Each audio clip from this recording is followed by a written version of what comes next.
Mula pa lang sa madaling araw, hindi na tumitigil ang huni ng mga ibon. Dati, nakakaaliw yon para sa karamihan.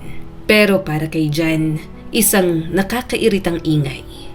Gusto na sana niyang bumangon, itaboy ang mga ibon, o kaya'y lakasan na lang ang tugtog ng radyo para hindi niya marinig ang paulit-ulit nilang pag-awit.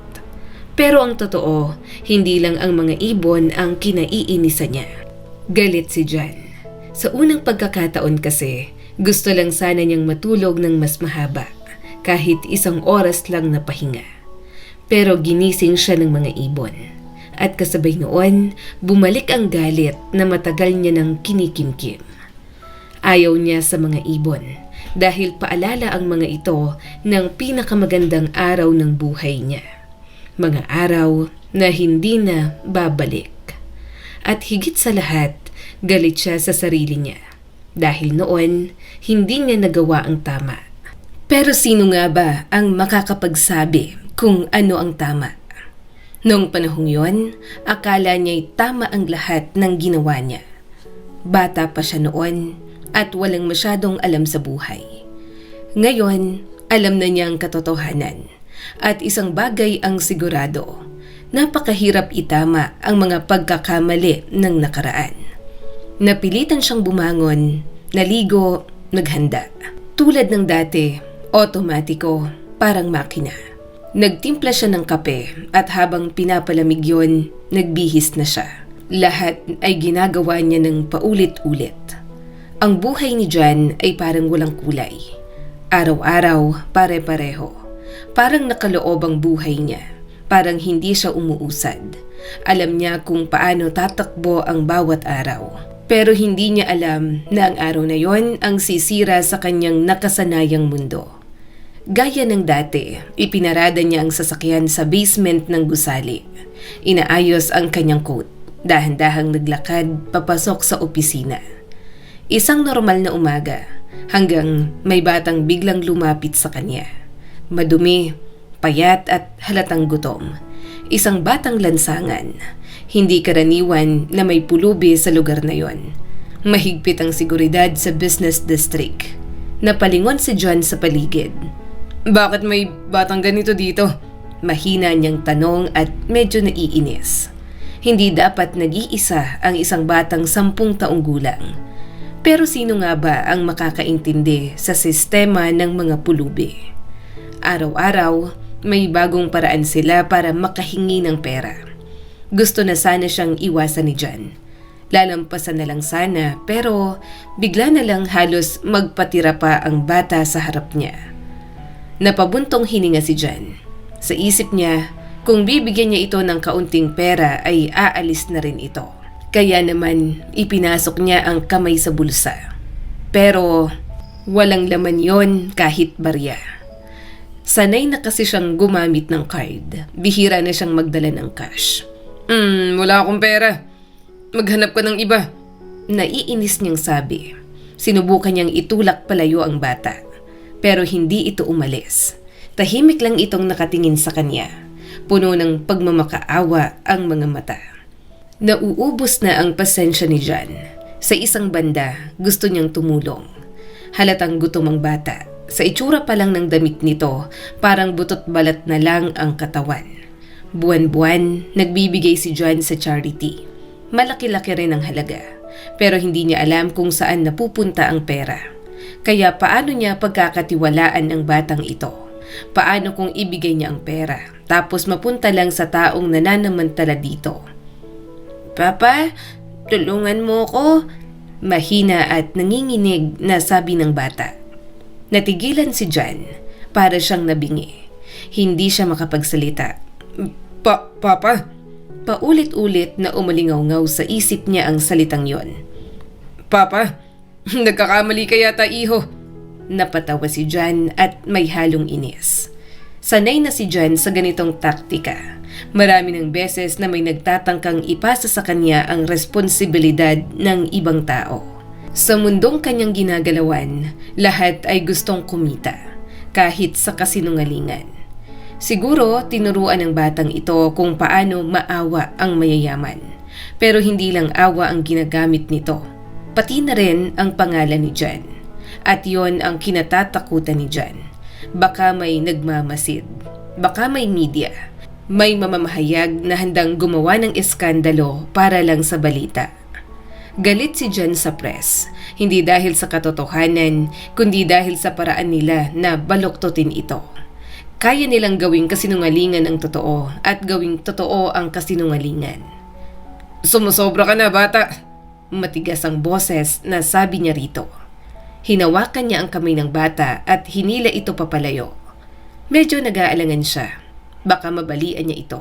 Mukha kasing mahina. Pero nagulat siya. Malakas ang bata at lumalaban.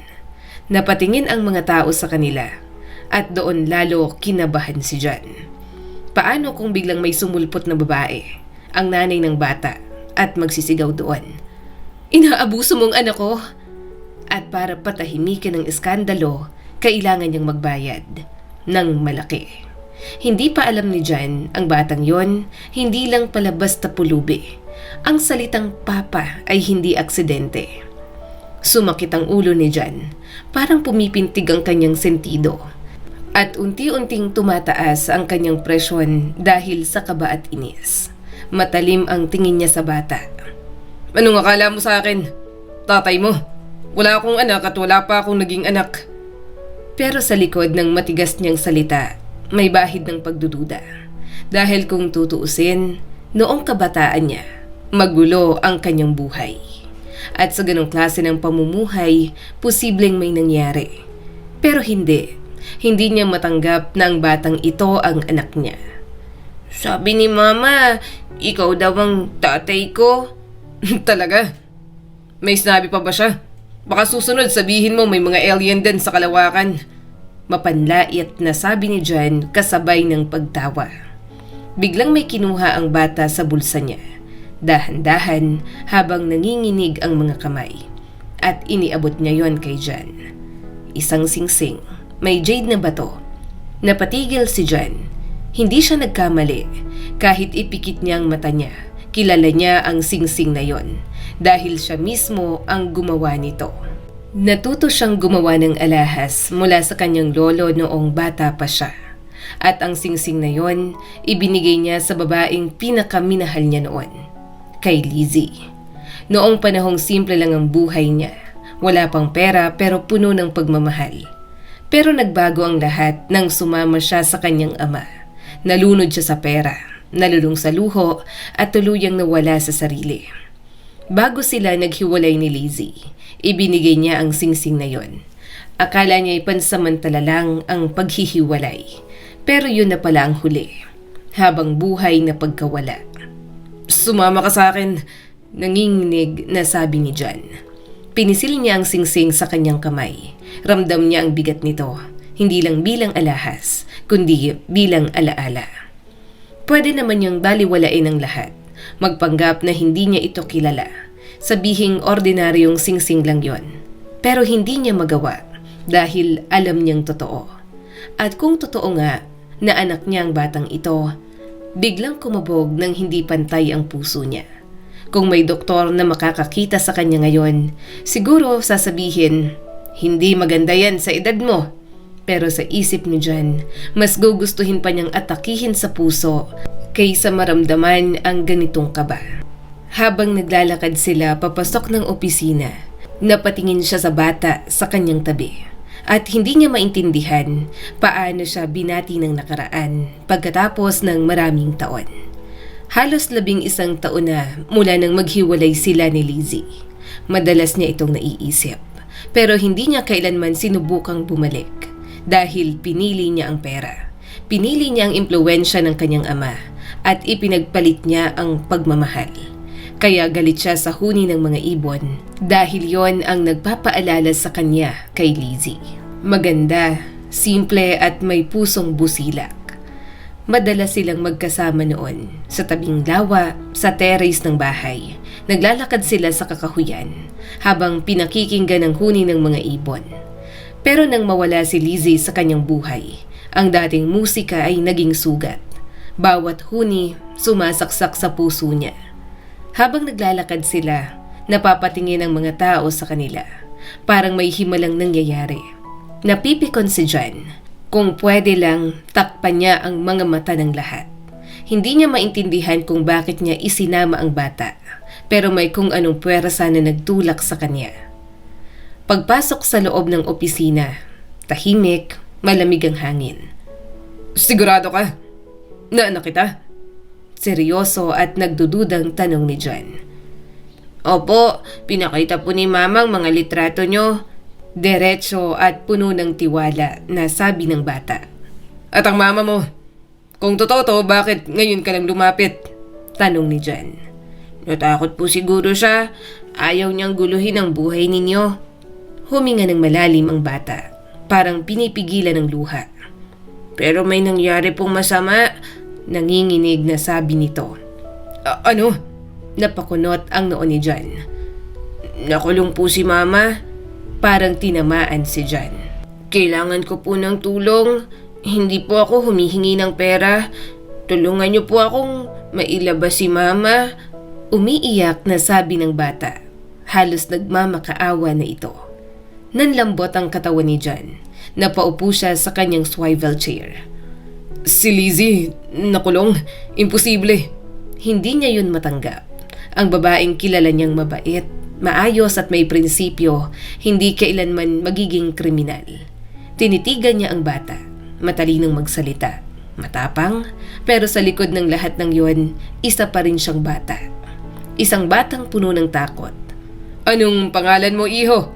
Mas kalmadong tanong ni John. Ryan po. Napakagatlabi si John. Sabi ni Mama, ikaw daw ang pumili ng pangalan ko. Tuloy-tuloy na sabi ni Ryan. Hindi niya po sinabi kung saan kayo o bakit kayo nawala. Nung dumating po ang mga pulis, wala na siyang ibang magawa. Dahan-dahang inilabas ni Ryan ang alaala. Ibinigay niya po sa akin ng singsing at sabi niya, hanapin daw kita. Wala na po kaming ibang malalapitan. Desperadong sabi ng bata. Ayoko po sa ampunan, hindi po maganda doon at walang tutulong kay Mama. Dagdag pa ni Ryan. Sa sandaling yon, hindi na lang isang estranghero ang nakatayo sa harap ni John, kundi isang batang may dalang katotohanan at isang nakaraan na hindi niya kayang takasan. Huminga ng malalim si John, parang ayaw pa rin niyang tanggapin ang lahat. Kahit pa unti-unti nang nagkakadugtong ang mga piraso ng katotohanan sa harap niya mismo. Anong pangalan ng mama mo? Parang umaasa pa siya na mali ang hinala niya, na hindi ito ang iniisip niya. Lizzie po, diretsong sabi ni Ryan. Parang tumigil ang mundo ni John. Wala na siyang maikakaila pa sa sarili niya. Kilala niyo po siya, di ba? May mga tinatago siyang mga lumang dyaryo, yung mga may interview niyo po. Hindi ko po dati maintindihan kung bakit niya iniipon yon. Napayuko ang bata. Pero ngayon naiintindihan ko na. Hindi alam ni Ryan kung bakit itinago ng kanyang ina ang katotohanan. Kung bakit hindi agad sinabi ng kanyang ina kung sino ang tunay niyang ama. Hindi po ako lalapit sa inyo kung hindi importante. Bakit nakulong ang mama mo? Seryoso niyang tanong. Sunod-sunod ang naging tanong ni John. Parang gusto niyang ilayo ang sarili sa emosyon at kumapit sa lohika. May kapitbahay po kami, si Aling Garing. Matagal na po siyang may sakit. Tinulungan niya po kami noon. Parang lola ko na siya. Tahimik na nakikinig si John. Nagpatuloy si Ryan. Kapag nagtatrabaho si Mama sa ospital, siya po ang nag-aalaga sa akin. Napakagatlabi ang bata. Si Mama po, nurse sa ospital. May access po siya sa mga gamot, lalo na yung mahirap makuha. Huminga siya ng malalim. Kailangan po ni Aling Garing ng gamot, pero matagal po ang proseso. Kailangan po ng maraming approval. At habang naghihintay, lalo lang lumala ang sakit ng matanda. Hindi na po kinaya ni Mama. Kumuha siya ng gamot. Balak niya pong ibalik kapag naaprubahan na. Isang desisyon, isang maling hakbang para sa isang mabuting dahilan. Pero nahuli po siya. Sinabi nila dapat naghintay na lang daw siya. Libre naman daw ibibigay. Napapikit si John. Pero paano po maghihintay kung naghihirap na sa sakit yung matanda? Tahimik ang opisina pero ramdam ang bigat ng kwento. Dinala po namin si Aling Garing sa ospital. Inalagaan na siya ngayon. Pero kapalit nito ang kalayaan ni Lizzie. Hindi ko na po alam kung paano ko ilalabas si Mama. Kung may pera lang po ako, kahit magbigay ako kung kanino. Ryan, bata ka pa. Napailing si Jan. Huwag mong isipin ang mga ganyang bagay. Hindi po ako bata, lalaki po ako. Kaya kong gawin lahat para kay Mama. Matapang nasabi ni Ryan. Napatingin si Jan sa bata. Sa sandaling yon, hindi bata ang kausap niya, kundi isang taong napilitang tumanda agad. Sa isip ni Jan, ayon sa edad, 10 taong gulang si Ryan. Pero ang bigat ng kanyang mga salita ay pangmatanda na. Sige, mag-iisip tayo ng paraan. Hindi dapat nakulong ang mama mo nang dahil doon. Huminga siya ng malalim. At kung kailangan, maglalabas tayo ng pera. Wala po akong pera. Napayuko si Ryan. Napahawak si Ryan sa bulsa niya. Yung singsing, pinagbawal po ni Mama na ibenta. Napakunot ang noo ni Jan. Sabi niya, ibenta ko lang daw kung may banta na sa buhay ko. Parang piniga ang puso ni Jan. Pero kung hindi naman, alagaan ko daw po ito. Napalingon si Jan sa bata. Ang nakaraan ay biglang bumalik. Naalala niya ang mga panahong masaya sila. Yung panahong buo siya. Yung panahong mayroon siyang Lizzie. Pero iniwan niyang lahat para sa pera. At ngayon, hindi niya maiwasang isipin. Ano kaya ang buhay niya ngayon kung si Lizzie ang pinili niya? Siguro, isa lang siyang simpleng empleyado o baka magsasaka sa probinsya. Tahimik, simple, pero masaya. Ngayon, hindi niya na malalaman. At isang bagay ang malinaw. Hindi siya nakalimutan ni Lizzie. Tinago niya ang singsing. Ibig sabihin, minahal pa rin siya nito. O baka naman itinago niya yon para balang araw ipanagot sa kanya ang lahat. Tinawag ni Jan ang kanyang secretary. Bilhan mo ng damit ang bata at pakainin mo. Bilisan mo. Mayroon siyang meeting. Kailangan niyang umalis. Ryan, huwag kang aalis dito. Tumingin siya sa secretary. Kapag nawala siya, mananagot ka. Sa buong meeting, wala siyang ibang naiisip kundi si Lizzie. Masyado itong mabait. Laging inuuna ang iba. Handang magsakripisyo. Para siyang anghel at mukhang hindi yun nagbago. Nagdesisyon si Jan. Ilalabas niya si Lizzie kahit na anong mangyari. Pero hindi niya alam kung anong mangyayari pagkatapos. Hindi siya umaasang tatanggapin siya nito. Gusto niyang tanungin si Ryan kung lumaki ba ito ng walang ama, kung may ibang lalaki ba sa buhay ni Lizzie. Pero nahihiya siyang itanong yon sa isang bata. Pagbalik niya, nakakain na si Ryan. May bagong damit na rin. Pero wala pang ngiti. Miss na miss niya ng mama niya. Sila lang ang magkasama sa buhay. Kahit bata pa si Ryan, sinubukan niyang tumulong. Sa maliit nilang komunidad sa probinsya, naghanap siya ng mga raket. Minsan, binibilhan niya ng bulaklak ang mama niya o kaya ay tsokolate para lang makita itong umiti. Pinapagalitan siya ni Lizzie dahil bata pa siya para magtrabaho. Pero pinupuri rin siya sa pagiging responsable dahil wala silang ibang maaasahan. At higit sa lahat, takot si Lizzie. Takot na kunin sa kanya si Ryan at dalhin sa ampunan. Kaya ginawa niya ang lahat para kumita, para mabayaran ang mga utang, para manatili sa kanya ang anak niya. Pero sa huli, isang desisyon lang ang sumira sa lahat. Noong sanggol pa si Ryan at sakitin pa, ginawa ni Lizzie ang lahat para sa kanyang anak. Halos siya na lang mag-isa ang kumakayod, nag-aalaga at gumagawa ng paraan para maitawid ang bawat araw. At sa mga panahong yon, iisa lang ang tunay na tumulong sa kanila, si Aling Garing. Kaya naiintindihan ni Ryan kung gaano kahirap para sa kanyang ina ang gawin ang hakbang na yon. Hindi yun basta desisyon lang. Matagal yung pinag-isipan ni Lizzie. Pinagpuyatan, pinagluksa sa loob ng kanyang dibdib. Punong-puno siya ng pag-aalinlangan. At alam din ni Ryan na may mali sa nangyari. Na may naglagay sa kanyang ina sa bitag. Kitang-kita niya ang pagkagulat sa mukha ni Lizzie nang sabihin ng mga pulis kung gaano karaming ampule ng gamot ang di umano'y kinuha niya. Isa lang ang kinuha ko. Iyak at gulat na sabi ni Lizzie. Isa lang para matulungan si Aling Garing. Bakit ang dami ng sinasabi niyong nawawala? Para saan ko naman kukunin ang mga yon?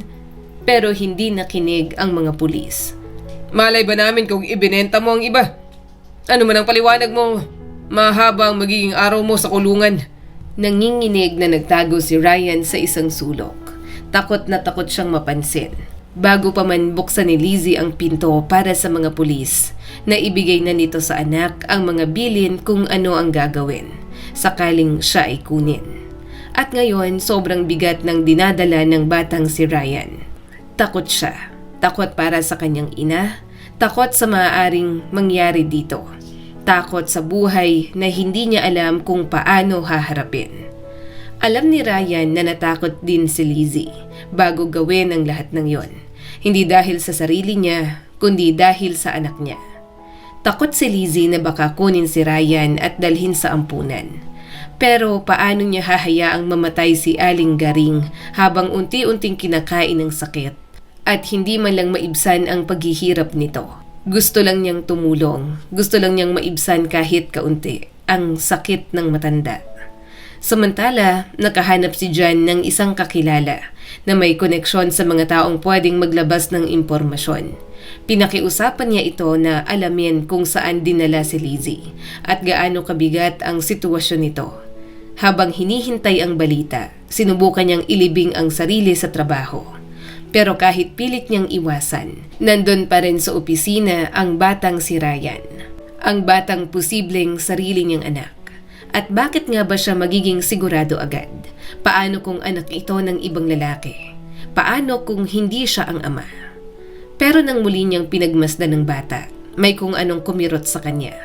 May pagkakahawig, may pamilyar na anyo, parang nakatingin siya sa mga lumang litrato ng sarili niya noong bata pa siya.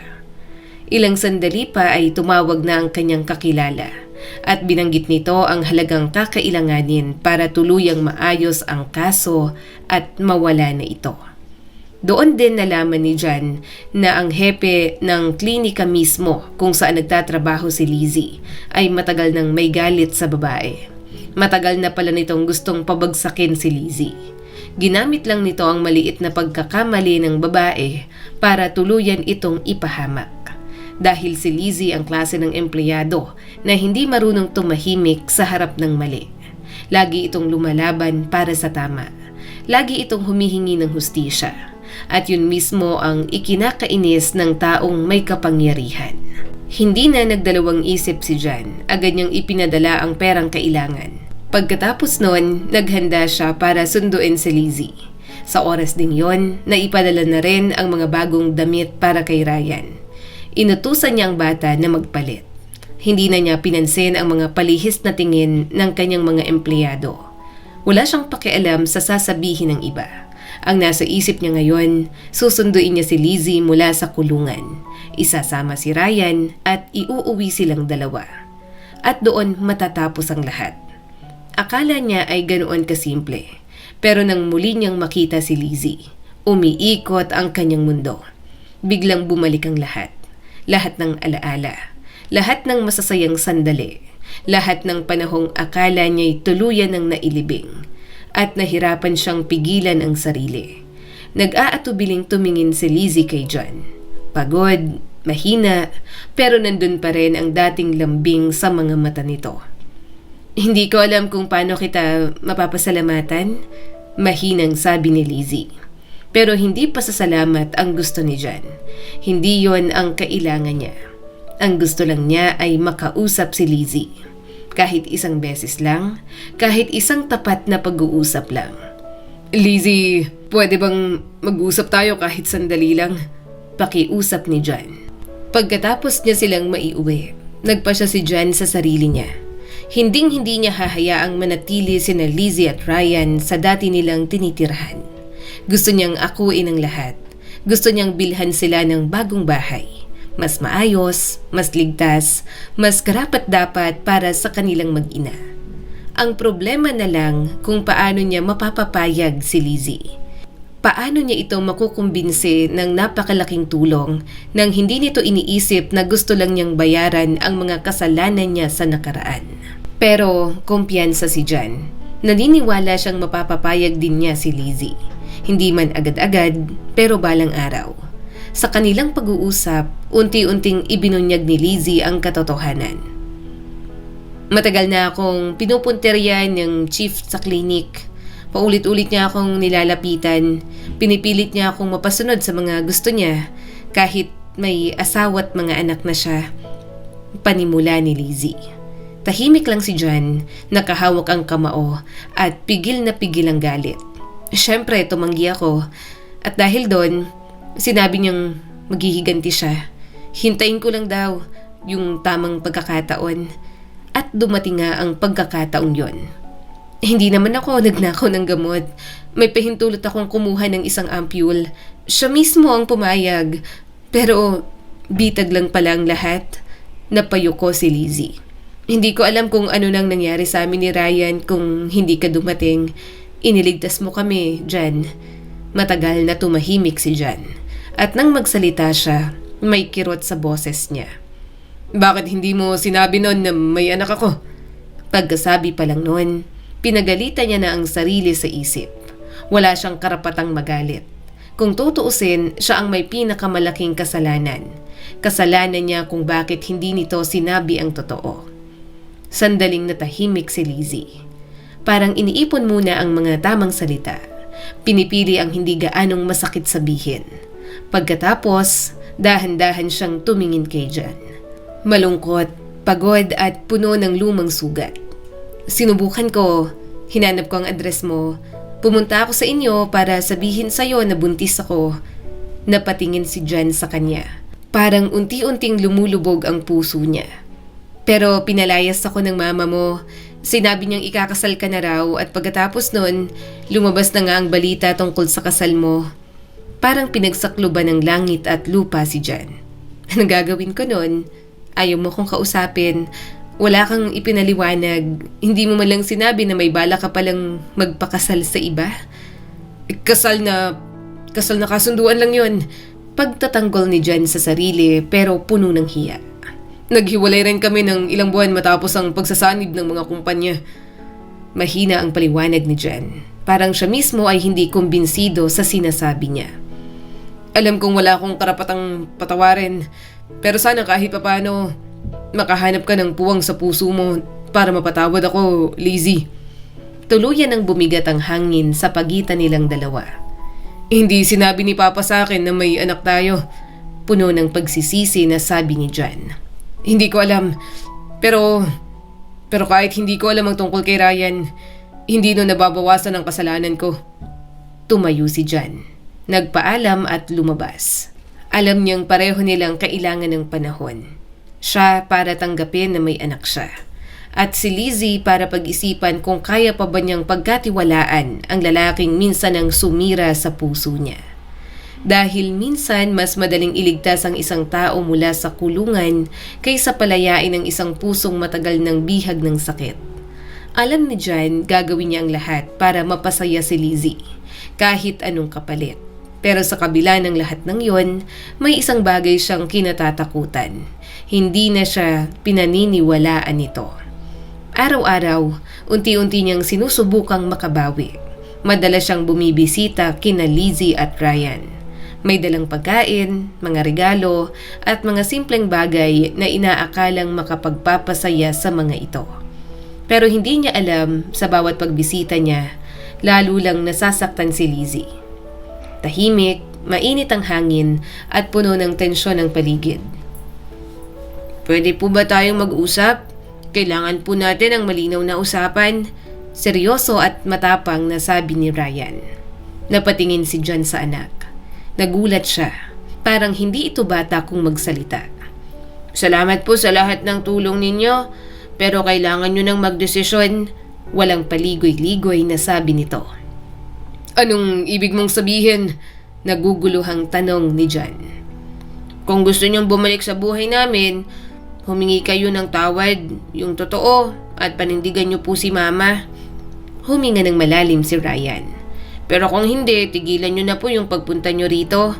Parang tumigil ang mundo. Hindi niyo po ba nakikita? Umiiyak po si Mama pagkatapos niyo pong umalis. Napababa ang tingin ni John. Nasasaktan pa rin po siya at hindi ko po kayang panoorin na lang yon. Sa sandaling yon, hindi na lang anak ang kausap ni John, kundi isang lalaking handang ipaglaban ang kanyang ina. Hindi po yun ang dahilan kung bakit ako lumapit sa inyo. Napangiti si John, hindi sa saya kundi sa lungkot at pagmamalaki. Ipinagmamalaki niyang batang ito. Matapang, matalino, at higit sa lahat ay may puso. At doon, nagdesisyon si John. Tahimik ang paligid, may hangin, puno ng alaala. Sa wakas, hinarap niya si Lizzie. Walang pag-iwas, walang dahilan. Lizzie, patawad. Hindi na niya pinahaba pa. Wala nang paligoy-ligoy. Patawad sa lahat. Sa pag-iwan, sa pananakit, at sa lahat ng pagkakamaling ginawa ko. Tahimik lang si Lizzie. Hindi ko na maibabalik ang nakaraan. Pero kung bibigyan mo pa ako ng pagkakataon, gagawin ko ang lahat para sa'yo at para kay Ryan. Matagal na katahimikan ang sumunod. Parang pinapakinggan ng hangin ang bawat tibok ng puso nila. Unti-unting tumulo ang luha ni Lizzie. Napagod na akong magalit. Isang simpleng salita pero puno ng sakit at pagod. Matagal ko nang dalayan. Pero ngayon ko na gustong bitawan. At sa unang pagkakataon matapos ang napakaraming taon, pinili ni Lizzie ang magpatawad. Hindi para kay John, kundi para sa sarili niya, para sa anak niya at para sa bagong simula. At doon, nagsimula ang lahat. Lumipat sina Lizzie at Ryan sa bahay ni John. Hindi na sila naghihirap, hindi na sila nag-iisa. Si Ryan ipinasok sa isang magandang paaralan. Doon, lalo niyang nahubog ang kanyang talino at pangarap. Samantala, kumalat sa media ang kwento ni John, ang milyonaryong tumanggap sa isang batang lansangan bilang kanyang sariling anak. Marami ang nagulat, marami ang nagsalita, may nanira palalo. Pero hindi na naapektuhan si John. Hindi na siya ang dating John. Noong buhay pa ang kanyang ama, importante sa kanya ang opinyon ng iba. Pero ngayon, wala na siyang pakialam. Isang araw, nagbigay siya ng interview. Marami akong maling desisyon sa buhay. Marami akong nasaktan. Hindi niya na itinago. Hindi siya nagsinungaling. Sana may natutunan ang iba sa mga pagkakamali ko para hindi na nila maranasan ang parehong sakit. Samantala, ang lalaking nagpahamak kay Lizzie ay naparusahan. Sinigurado ni John na pagsisisihan nito ang lahat. Na habang buhay nitong maaalala na ang pagiging walang puso ay may kapalit. At si Aling Garing, nabuhay ang mga huling araw niya sa maayos na kalagayan. Inalagaan, minahal, at higit sa lahat, hindi na naghirap. Lubos ang pasasalamat ni Lizzie. Hindi lang dahil iniligtas siya ni John, kundi dahil nakita niya na nagbago na ito. At dahil doon, pinili niya itong patawarin. Sa buhay, hindi lahat ng pagkakamali ay kayang burahin. May mga sugat na mananatili habang buhay. Pero tandaan natin na ang tunay na pagbabago hindi nasusukat sa salita kundi sa gawa. At minsan ang pagkakataon na inaakala mong nawala na ay babalik. Hindi para ibalik ang nakaraan kundi para itama ang mali. Dahil sa huli, ang pagmamahal na totoo, kahit gaano katagal na wala, laging may paraan para muling bumalik. Sa buhay, hindi lahat ng pagkakamali ay agad nabubura. May mga desisyon tayong ginagawa na akala natin ay tama noong una. Pero habang tumatagal, sila pala ang magdadala ng pinakamabigat na pagsisisi. Pero sa kabila noon, lagi nating isipin, hindi hadlang ang nakaraan para magbago ang isang tao. Kahit gaano kalalim ang pagkakamali, may pagkakataon pa ring bumawi. Kung handa kang harapin ang totoo at akuin ang responsibilidad. At higit sa lahat, ang tunay na pagmamahal ay hindi nasusukat sa pera, hindi sa status at lalong hindi sa pride, kundi sa sakripisyo, katapatan at sa lakas ng loob na magsabi ng patawad. Dahil ang taong marunong magpatawad, siya ang tunay na malaya. At ang taong marunong umami ng kasalanan, siya ang tunay na nagmamahal. Sa huli, lagi nating tatandaan, huwag mong hayaang maunahan ka ng pagsisisi dahil may mga pagkakataon na kapag nawala na, hindi na kailanman babalik pa. Muli, ako po si Skylar Guro at sana may bago na naman kayong natutunan sa kwento natin ngayon. Maraming salamat po.